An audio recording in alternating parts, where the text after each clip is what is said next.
PM Modi की speech ने markets को क्यों हिला दिया? पीएम मोदी की स्पीच सिर्फ एक पॉलिटिकल एड्रेस नहीं थी, वो मार्केट साइकोलॉजी का ट्रिगर बन गई। क्यों?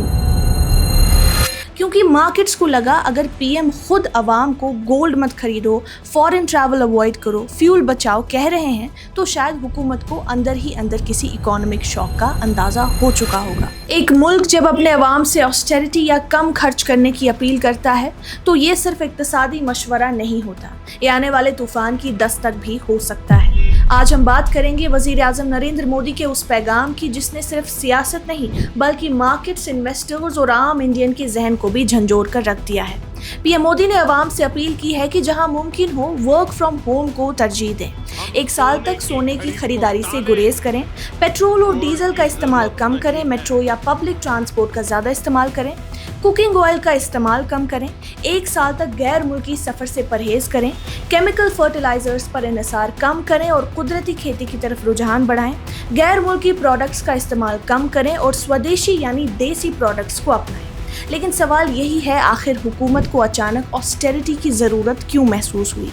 इसका जवाब सिर्फ इंडिया की इकोनॉमी में नहीं बल्कि मिडल ईस्ट की आग, ईरान कॉन्फ्लिक्ट, ऑयल पॉलिटिक्स और बदलते हुए ग्लोबल पावर स्ट्रक्चर में छुपा हुआ है।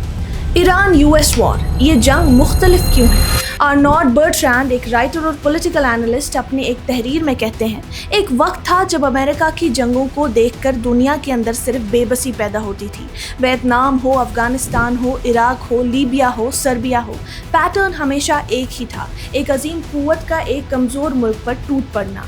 ये जंगें असल में इंपेरियल वॉर्स थी, जहां एक सुपर पावर अपनी सियासी और अस्करी कुव्वत से उन लोगों को कुचलने की कोशिश करता था जिनके पास गोरिल्ला रेजिस्टेंस के सिवा कुछ नहीं होता था। और जब हम इन जंगों को देखते थे, अगर हमारे अंदर ज़रा सी भी इंसानी हिस्सियत होती तो डोमिनेंट इमोशन सिर्फ एक ही होता था, हेल्पलेस डिस्गस्ट। ऐसा लगता था जैसे कोई जायंट किसी और के घर में घुसकर सब कुछ रोंद रहा हो।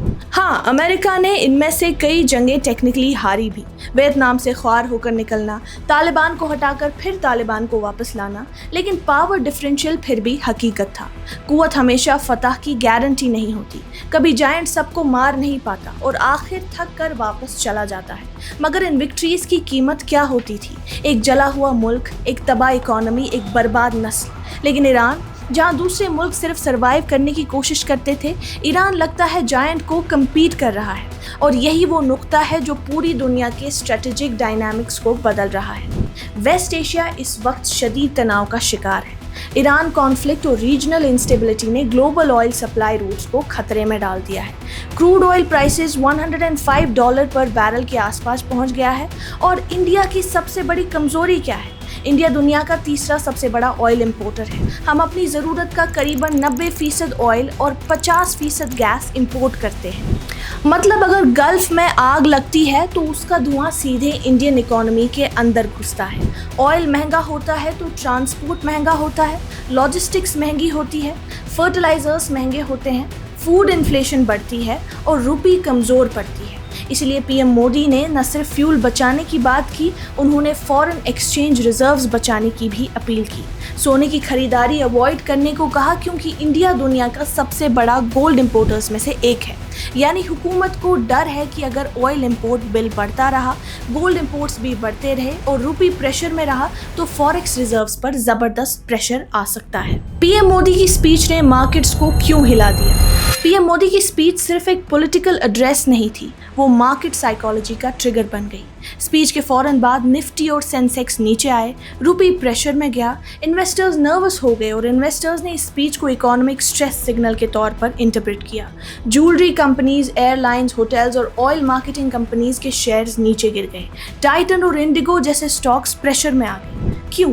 क्योंकि मार्केट्स को लगा अगर पीएम खुद अवाम को गोल्ड मत खरीदो, फॉरेन ट्रैवल अवॉइड करो, फ्यूल बचाओ कह रहे हैं तो शायद हुकूमत को अंदर ही अंदर किसी इकोनॉमिक शॉक का अंदाज़ा हो चुका होगा। ये सिर्फ इकोनॉमिक स्टेटमेंट नहीं था, ये सेंटिमेंट सिग्नल था। और सबसे डेंजरस चीज़ होती है इन्वेस्टर साइकोलॉजी, क्योंकि मार्केट्स नंबर से कम और फियर से ज़्यादा चलती है। क्या दुनिया अब यूनिपोलर नहीं रही? एक वक्त था जब अमेरिका की मिलिट्री डोमिनेंस को चैलेंज करना नामुमकिन समझा जाता था। आज पहली मर्तबा दुनिया देख रही है कि कोई मुल्क सिर्फ बच नहीं रहा बल्कि रिटेलिएट भी कर रहा है। रीजनल इक्वेशंस रीशेप हो रही हैं, ग्लोबल मार्केट्स हिल रहे हैं, ऑयल पॉलिटिक्स मुतासिर हो रही है और इसीलिए दुनिया की एंग्जाइटी सिर्फ बॉम्ब की नहीं, बैलेंस ऑफ पावर की भी है। क्योंकि अगर जायंट को पहली बार रेजिस्टेंस नहीं कंपटीशन मिल रहा हो तो फिर पूरी दुनिया एक नए दौर के दरवाजे पर खड़ी है। एक ऐसा दौर जहां जंग सिर्फ बैटलफील्ड तक महदूद नहीं रहेगी, वो petrol pump, stock markets, currencies, food prices और आम आदमी के किचन तक पहुंचेगी। इंडिया किस मोड़ पर खड़ा है? आज का इंडिया एक अजीब दोराहे पर खड़ा है। एक तरफ सुपर पावर बनने का ख्वाब, दूसरी तरफ oil dependency, global Wars, fragile markets, weakening रूपी और इन्वेस्टर एंजाइटी की हकीकत। पीएम मोदी की ऑस्टेरिटी अपील शायद इसलिए इतनी सिग्निफिकेंट है क्योंकि वो सिर्फ इकोनॉमिक एडवाइस नहीं थी, वो एक वार्निंग भी हो सकती है, एक इशारा कि ग्लोबल दुनिया की आग अब सिर्फ सरहदों तक महदूद नहीं रही, वो सीधे हमारे पेट्रोल पंप्स, हमारे किचन, हमारे गोल्ड मार्केट और हमारे बैंक अकाउंट्स तक आ पहुंची है। और शायद इसीलिए पीएम मोदी की ऑस्टेरिटी अपील एक ऑर्डिनरी स्पीच नहीं थी, वो एक साइकोलॉजिकल प्रिपरेशन थी, एक ऐसे दौर के लिए जहां कंफर्ट इकोनॉमी की जगह सर्वाइवल इकोनॉमी डोमिनेट कर सकती है।